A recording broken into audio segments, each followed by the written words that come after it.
안녕하세요. 남편이 전 재산 다 날리고 호스트바에서 일하면서 여자들한테 사기쳤다는 것을 알면 어떨 것 같으세요? 오늘 저의 이야기를 들어봐 주세요. 저는 풋풋한 21살 대학 캠퍼스에서 남편을 처음 만났습니다. 친한 친구와 같은 대학을 가고 싶었지만 제가 재수를 하는 바람에 친구와 같이 대학을 가지 못했고 저는 아는 사람 한 명도 없이 대학교에 진학하게 되었죠. 평소에도 낯을 많이 가렸던 성격이라 중, 고등학교를 단짝처럼 붙어 다니던 친구와 떨어져서 저 혼자 새로운 곳에 적응해야 된다는 생각에 저의 첫날은 긴장의 연속이었어요. 긴장한테 수업을 듣고 있는데 그 중에서도 유독 성격이 좋아 보이고 반 분위기를 주도하는 남자아이가 한 명 있었어요.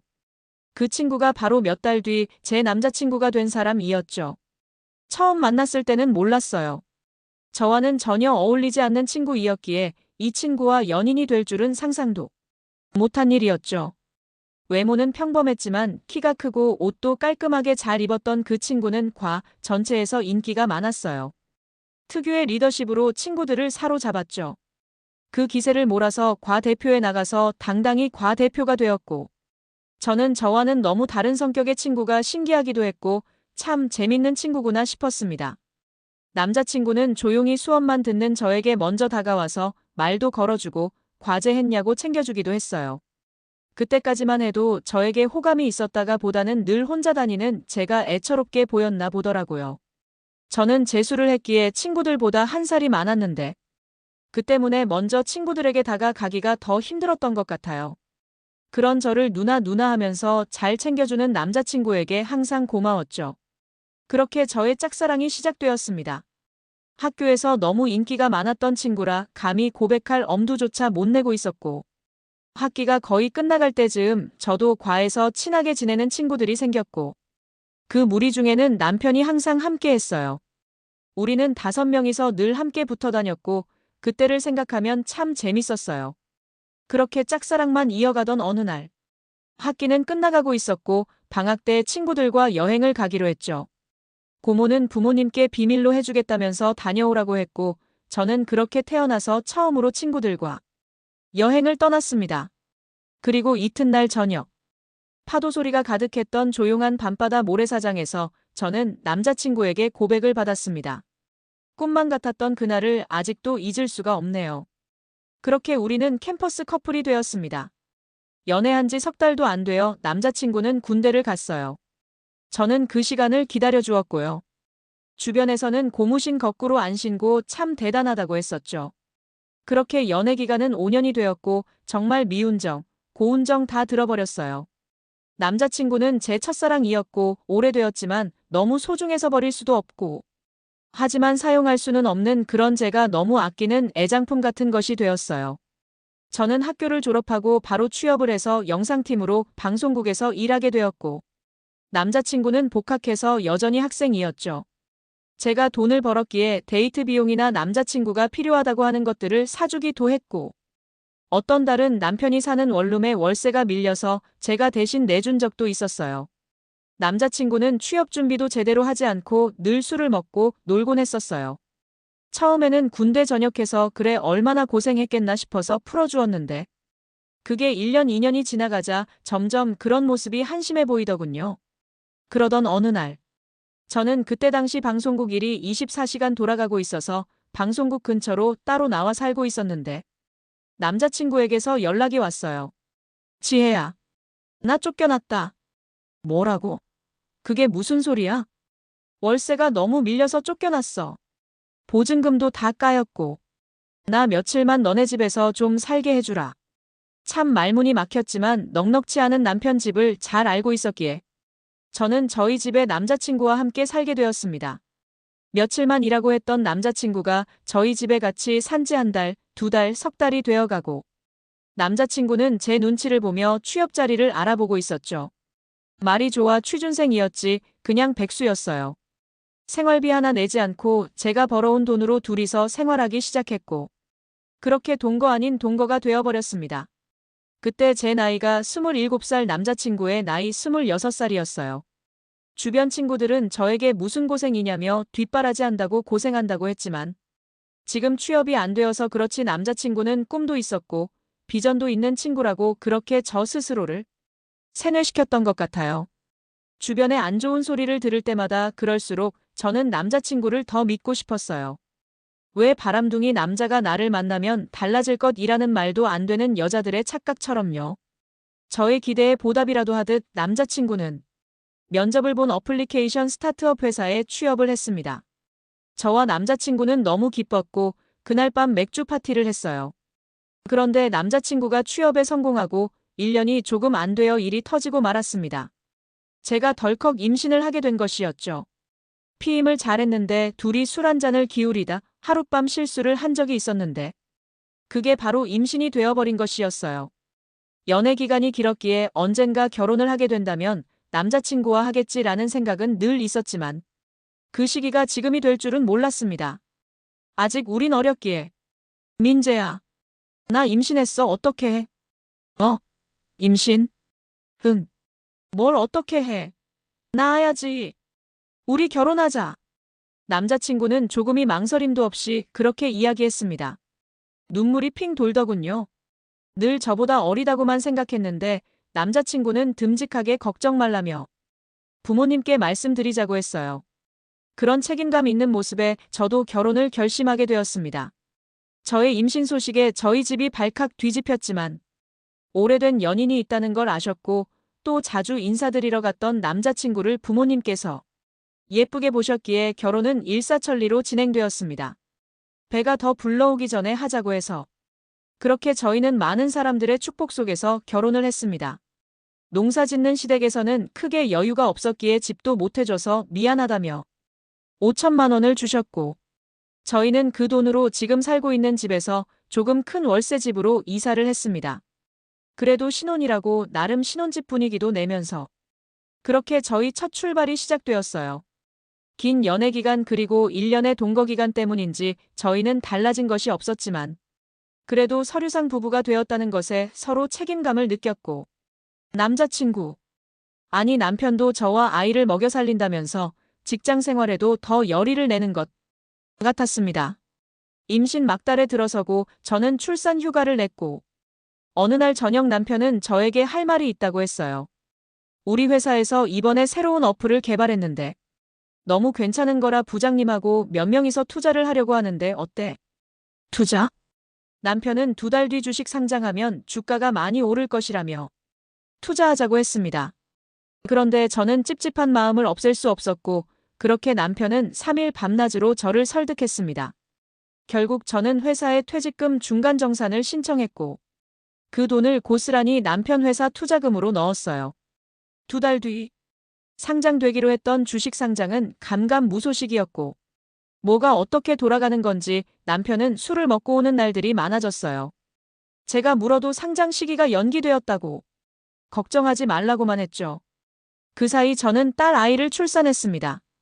6시간 산통으로 낳은 아이라 저는 몸조리한다고 정신이 없었고 남편이 잘 알아서 하겠지 하고 생각했어요. 정말이지 육아는 너무 힘들었습니다. 이 시간에 한 번씩 모유를 먹는 아기 때문에 제대로 잠을 잘 수도 밥을 먹을 수도 없었죠. 남편은 외근이다 야근이다 회식이다. 집에 늦게 오는 날만 늘어났어요. 친정이 지방 시골에 있었기에 친정엄마 도움도 하나 받을 수 없었죠. 저는 혼자 하는 독박 육아에 점점 지쳐갔습니다. 그러던 어느 날 드디어 사고가 터지고 말았습니다. 회사가 망했어. 뭐라고? 회사가 망하다니? 그게 무슨 말이야? 주식은 그냥 종이 쪼가리가 되어버렸어. 그럼 어떻게 되는 건데? 우리 투자금은 어떻게 되는 거냐고. 미안하다. 나도 지금 너무 괴로워. 정말 하늘이 무너지는 줄 알았습니다. 투자금이 날아간 것도 억울해 죽겠는데 회사가 망했다니요. 하루아침에 실직자가 된 남편의 아직 100일도 안 된 딸아이. 정말 눈물밖에 안 났습니다. 앞이 너무 막막했어요.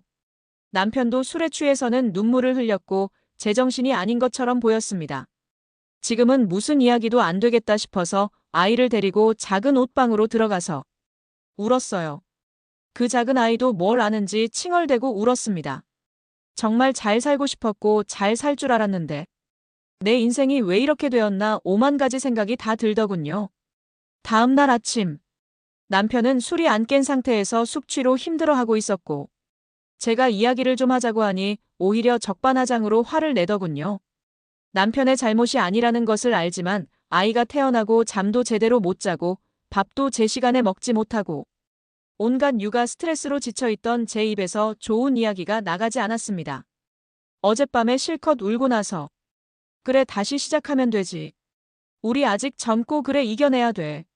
소율이를 위해서라도 라고 결심했었지만 막상 술에 쩔어있는 남편의 얼굴을 보는 순간 화가 미친 듯이 올라왔습니다.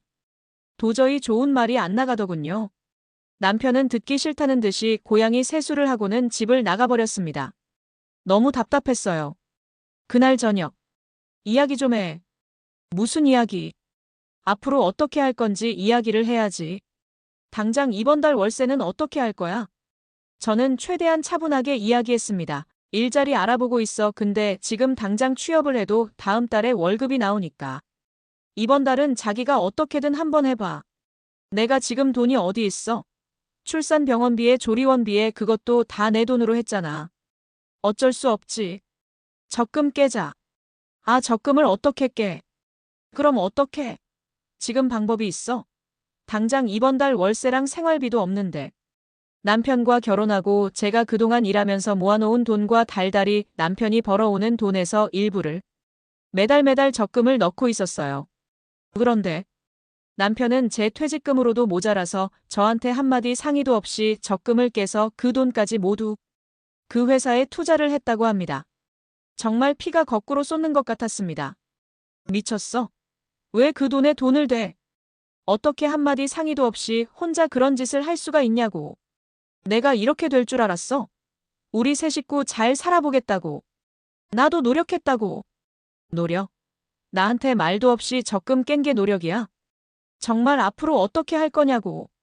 연애할 때도 앞뒤 생각 없이 즉흥적으로 크고 작은 사고를 많이 쳤던 남편이라.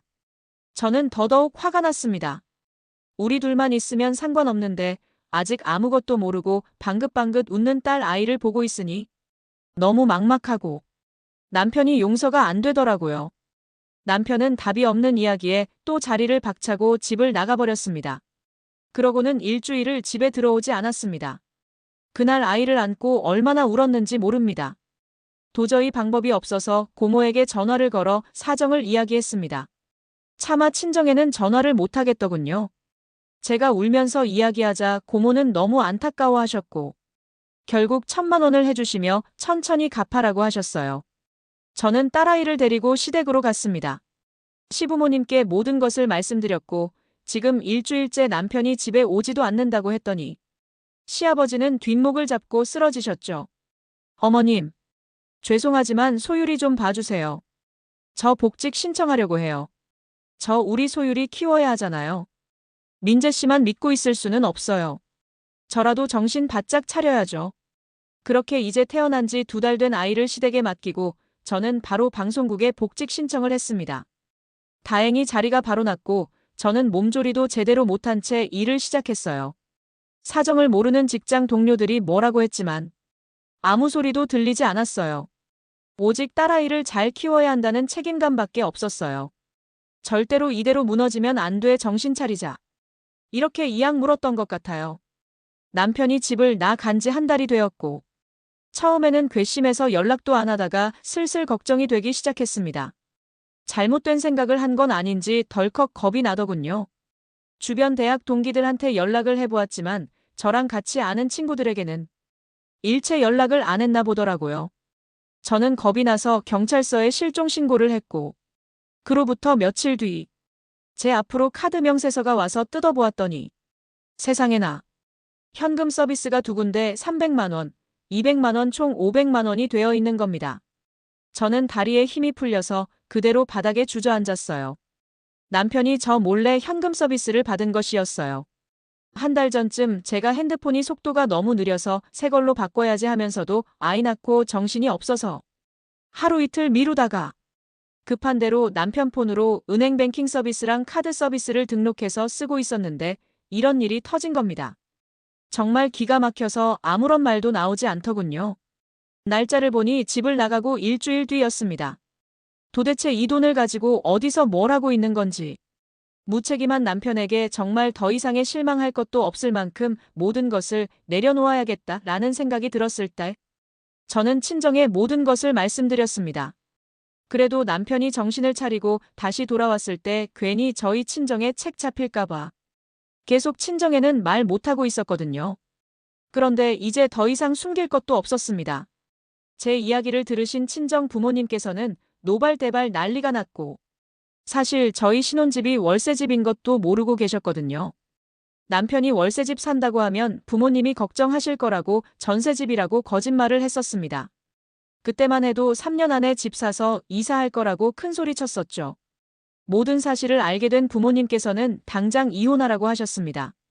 그러나 실종신고가 된 상태라 이혼을 할 수도 없는 상태였어요. 친정엄마는 딸아이를 시댁에 주고 혼자 나오라고 하셨지만 저는 절대로 그렇게는 못한다고 했죠. 엄마, 나 소율이 잘 키울 거야. 절대로 우리 아이 혼자 안 둬. 그런 아빠 뭘 믿고 내 딸을 맡겨.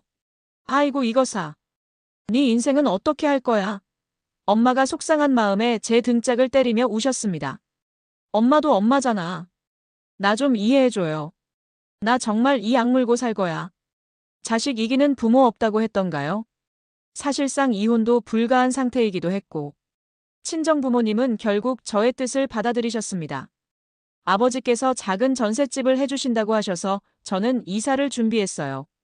마침 몇 달 뒤면 월세 계약 만료일이라서 집 주인에게 전화를 걸어서 계약 연장 없이 이사 나가겠다고 했죠. 그런데 또 한 번 남편을 죽이고 싶을 만큼 화가 치밀어 오르는 일이 일어났습니다. 보증금 정산을 하는데 안 그래도 소율 엄마 사정 들었어. 안 그래도 몇 달 전에 소율 아빠가 울면서 사정을 하더라고. 보증금 2천만 먼저 빼달라고. 그래 상황은 좀 괜찮아진 거야? 네. 보증금을 뺐다고요? 소율 엄마 몰랐어? 며칠을 찾아와서 부탁을 그렇게 해서. 나도 이런 경우는 처음이야. 보증금을 미리 빼주는 게 어디 있어. 정말 화가 치밀어 올랐습니다. 제 퇴직금에, 적금에, 보증금에 카드 현금 서비스까지. 실종신고를 한 게 아니라 사기꾼으로 고소할 판이었습니다. 더 이상 눈물도 나지 않았어요. 정말 잡히기만 해봐라. 이런 심정이었습니다. 그래도 친정아버지의 도움으로 저는 딸 아이와 둘이서 살 작은 전셋집을 얻었고 그렇게 아이는 돌이 되자마자 어린이집을 보냈습니다. 참 지옥 같은 시간들이 지나고 저는 점점 적응을 하고 있었어요. 딸아이도 훌쩍 커서 벌써 4살이 되었습니다. 그러던 어느 날 경찰서로부터 한 통의 전화가 걸려왔습니다. 실종신고했던 남편을 찾았다는 소식이었어요. 갑작스러운 소식에 저는 어안이 벙벙했고 이게 무슨 감정인지 알 수도 없을 만큼 복잡했어요. 그래도 심장이 미친 듯이 뛰면서 손이 부들부들 떨렸어요. 경찰서에 도착한 저는 주변을 두리번거렸지만 남편은 보이지 않았습니다. 실종신고 한 사람 찾았다고 연락이 와서요. 아, 김민재 씨? 네. 저기 계시네요. 경찰관이 가리킨 곳에는 어떤 한 남자가 앉아 있었어요. 그러나 그 사람은 제 남편이 아니었어요. 네. 저 사람은 제 남편이 아닌데요. 제가 말하자 그 낯선 남자가 저를 보더니 지지해야 라고 하는 겁니다. 제가 너무 놀라서 그 남자를 다시 봤는데 그 남자. 머리부터 발끝까지 명품에 휩싸여 있는 남자. 화장을 한 건지 유난히 뽀얀 피부와 전날까지 술을 먹었는지 가까이 다가오자 술 냄새가 확 났습니다. 누구? 지혜야. 나야. 민재. 저는 꿈을 꾸는 건가 싶어서 눈을 비비고 다시 그 남자를 보았습니다. 가까이 다가와서 자세히 그 남자를 보니 그 남자 남편이 맞았습니다. 그러나 얼굴이 너무 달라져 있었어요. 알고 보니 남편은 눈과 코를 성형했고 양악수술까지 했더군요. 제가 못 살아보는 게 너무 당연했습니다. 무슨 TV 속에서 금방 나온 것 같은 아이돌 같은 모습이었어요. 저는 너무 놀랐고 낯선 남편의 모습에 뒷걸음을 쳤습니다. 이 인간 다시 만나기만 해봐라. 내가 바로 기싸대기를 날려버릴 거다라고 다짐했던 수많은 세월들. 그러나 그 인간이 제 눈앞에 있는데 저는 아무 말도 아무런 행동도 할 수가 없었습니다. 말문이 막혀서 정말 어떤 말도 안 나오더군요. 그때 두 명의 여자가 경찰서로 들어왔고 다짜고짜 남편의 따귀를 때리더군요. 야, 이 사기꾼 새끼야. 네가 감히 나를 속여? 야, 내 돈 내놔. 이거 안 놔. 니들이 좋다고 줄 때는 언제고 이제 와서 난리야. 남편은 그 여자들은 밀치고 기세등등하게. 멍청한 것들이. 내가 돈 달라고 했어? 니네가 좋아서 준 거 아냐? 뭐라고? 유부남이 총각행세하면서 결혼하자고 한 게 사기지. 뭐가 사기야? 내가 결혼하자고 했어? 내가 미쳤어? 너네 같은 골빈 여자랑 결혼하게. 이게 진짜 아직도 정신을 못 차렸네. 법대로 해. 나는 잘못한 거 없으니까. 아니 경찰 아저씨. 자기들이 좋아서 차며 집이며 돈이며 해줄 때는 언제고. 이제 와서 사기니 뭐니 하는 거 이거 명예훼손 아닙니까? 두 여자들에게 막말까지 서슴지 않는 남편. 너무 낯설었습니다. 4년이라는 시간 동안 남편에게는 도대체 무슨 일이 있었던 것일까요? 사실은 이랬습니다. 남편은 투자 실패로 제 돈을 모두 날리고 군대 선배 중에 강남에서 호스트바를 하는 사람이 있었는데 그 사람을 만나 하루가 멀다 하고 술을 먹었다고 합니다. 그러다가 우연찮게 하루 일을 도와주게 되었는데 자기 적성에 딱 맞았던 겁니다. 평소에도 술을 좋아했고 잘 놀았던 남편은 그 일이 재미있었답니다. 그냥 여자들이랑 술을 먹고 비위를 좀 맞춰주기만 하면 돈을 쉽게 벌 수 있었다고 해요. 그러다 보니 여기서 좀만 일하면 금방 떼돈 벌겠다고 생각했답니다. 그 군대 선배는 남편에게 그래도 강남에서 일하려면 옷이며 외모를 가꿔야 한다고 했고 몇 달 일하면 그 돈은 다 뽕 뽑으니까 같이 일을 하자고 제안을 했다고 합니다. 다른 일자리도 어떻게 살지도 막막했던 남편은 이것이 돌파구라고 생각하고 딱 1년만 일하고 빠지자. 이렇게 생각했답니다. 정말 철이 없어도 어쩌면 이렇게 철이 없을 수가 있을까요? 제 카드로 현금 서비스 받은 돈과 보증금 2천만 원을 가지고 성형수술을 싹 했다고 합니다. 키 크고 얼굴도 나쁘지 않았던 남편은 성형수술 이후 완전 아이돌 같은 외모를 가지게 되었고 가게에서 인기가 가장 많았다고 합니다. 그렇게 돈을 엄청 벌었고 여러 여자들을 꼬셔서 돈을 뜯어냈다고 하더군요. 돈 앞에 욕심이 생기니 1년만 하고 가정으로 돌아가자고 했던 애초의 계획은 이미 잊혀진 지 오래고 욕심은 욕심을 불러 심지어 여자들에게 사기까지 치게 된 거죠. 그래서 경찰에 잡힌 것이었습니다. 그 이야기들은 듣는데 저는 눈물밖에 안 났습니다. 그래도 마음 한켠에 아이 아빠고 내 첫사랑이고 언젠가는 돌아와서 우리 세 식구 행복하게 살 수도 있을 거라는 조금의 희망이 있었나 보더라고요. 그 작은 실오라기 같은 희망마저 산산조각 나는 순간이었습니다. 딸아이 보기 부끄러운 아빠였습니다. 딸아이에게 보여주고 싶지 않은 아빠의 모습이었습니다. 남편은 사기로 기소되었고 저는 한동안 그 충격으로 며칠을 앓아누웠습니다. 지혜야, 너한테 정말 미안해. 하지만 나 한순간도 너와 우리 소율이 잊은 적 없어. 빨리 돈 벌어서 당당하게 돌아오고 싶었어. 아니, 아무 말도 하지 마. 넌 이미 부끄러운 아빠야. 넌 절대로 소율이 못 봐. 지혜야, 내가 오죽했으면 이렇게 했겠니? 나 좀 이해해주라. 이해? 무슨 이해? 너 거울이나 보고 말해. 너 누군데? 내가 알던 김민재 맞아? 너 정말 무섭다. 내 인생 소율이 인생에서 빠져줘. 이혼해. 지혜야, 너 하고 싶은 대로 살아. 네 몸이 이끄는 대로 살아. 이혼 서류는 감옥에서 쓰는 거니? 언제고 만나면 주려고 늘 준비했어. 저는 이혼 서류를 내밀었습니다. 그리고 그곳을 빠져나왔어요. 남편이 저를 계속 불렀지만 저는 뒤돌아보지 않았습니다. 정말 쌀 한 톨의 미련도 남지 않더군요. 저는 지금 딸아이를 혼자 잘 키우며 살고 있습니다. 직장은 그만두고 프리랜서로 집에서 작업을 하면서 딸이와 행복하게 살고 있어요. 그 후로 남편의 소식이 간간히 들리긴 했지만 저에겐 아무런 감정도 남아있지 않았어요. 엄청난 악몽을 꾼 기분이에요. 다시는 경험하고 싶지 않은 그런 악몽이요. 여러분이라면 어떤 선택을 했을 것 같나요? 두서없는 긴 글 들어주셔서 감사드리며 언제나 행복하시길 빌겠습니다. 오늘의 사연이 공감되셨다면 구독과 좋아요를 눌러주세요.